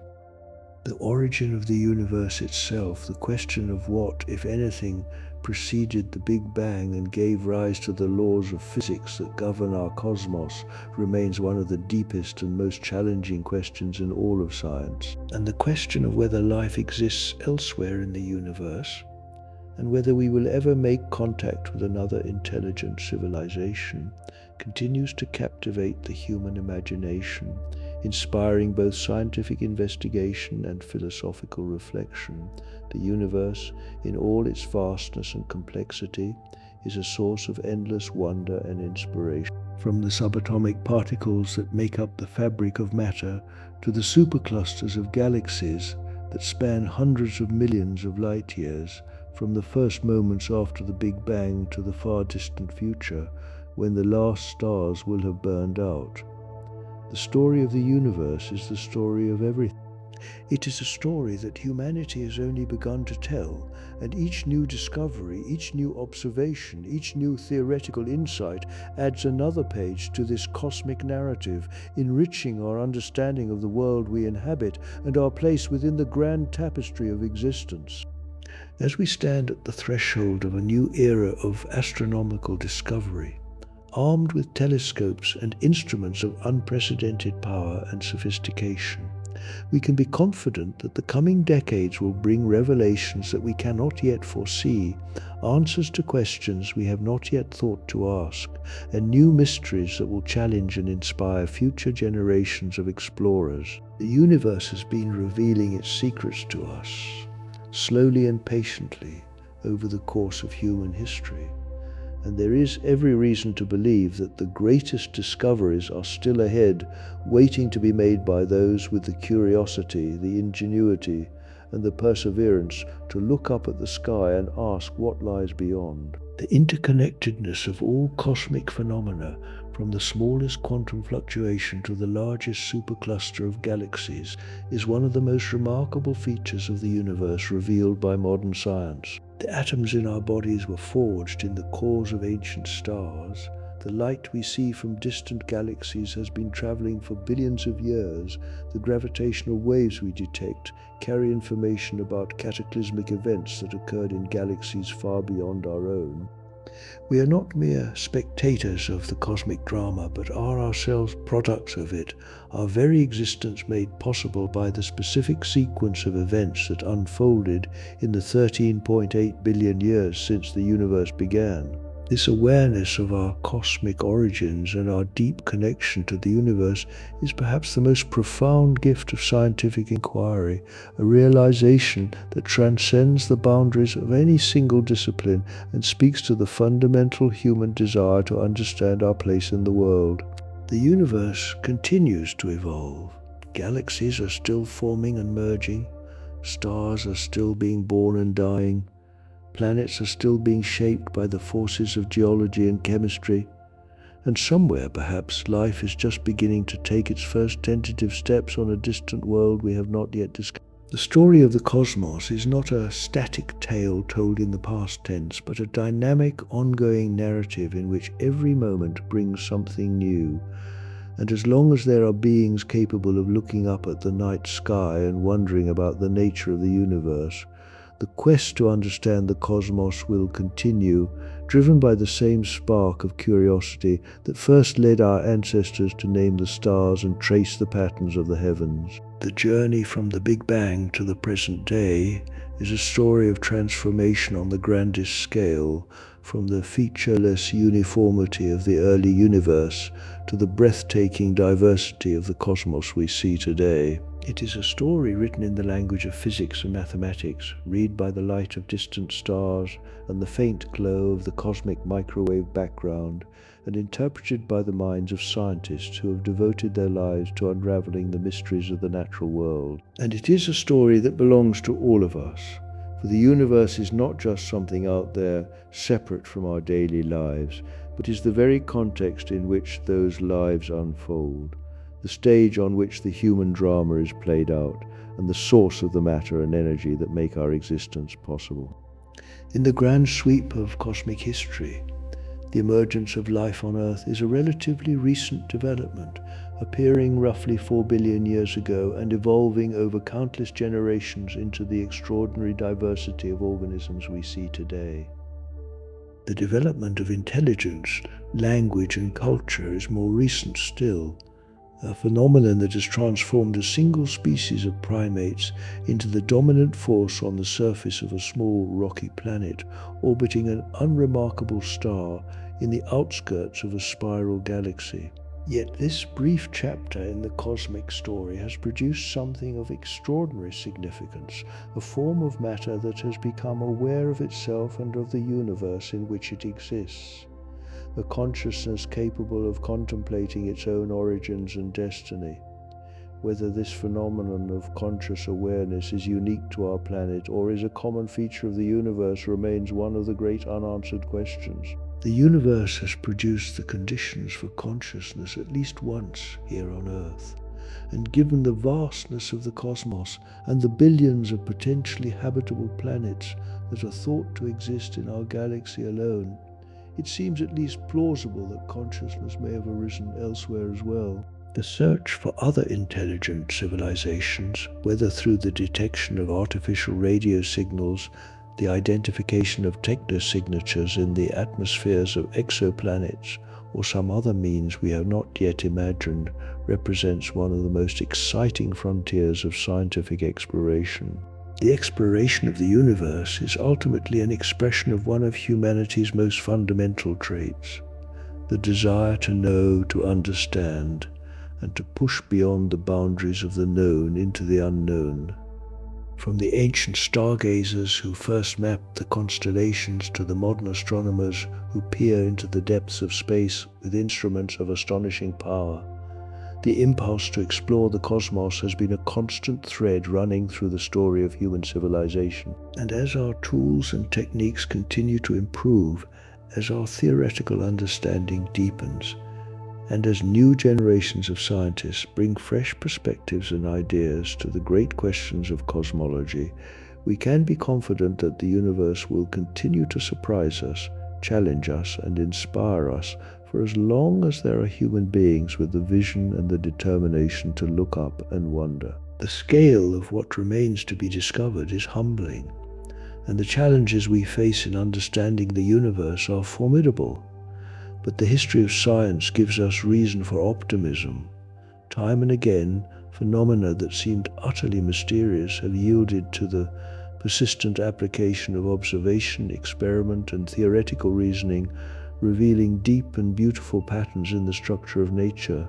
The universe, for all its complexity, appears to be governed by laws that are comprehensible to the human mind, a fact that is itself one of the most profound mysteries of all. Why should the universe be intelligible? Why should the mathematical abstractions conceived by the human brain correspond so precisely to the workings of nature? These questions, which lie at the intersection of physics, philosophy, and the philosophy of science, may never be fully answered, but their contemplation enriches our understanding of both the universe and ourselves. As we continue our exploration of the cosmos, we carry with us the accumulated knowledge and wisdom of generations of scientists, philosophers, and thinkers who have contributed to our understanding of the universe. We build upon their work, standing on the shoulders of giants, as Newton famously put it, and each new discovery is a tribute to the collective endeavor of human civilization to understand the world in which we live. The story of the universe is our story, and the quest to understand it is one of the noblest and most enduring endeavors of the human spirit.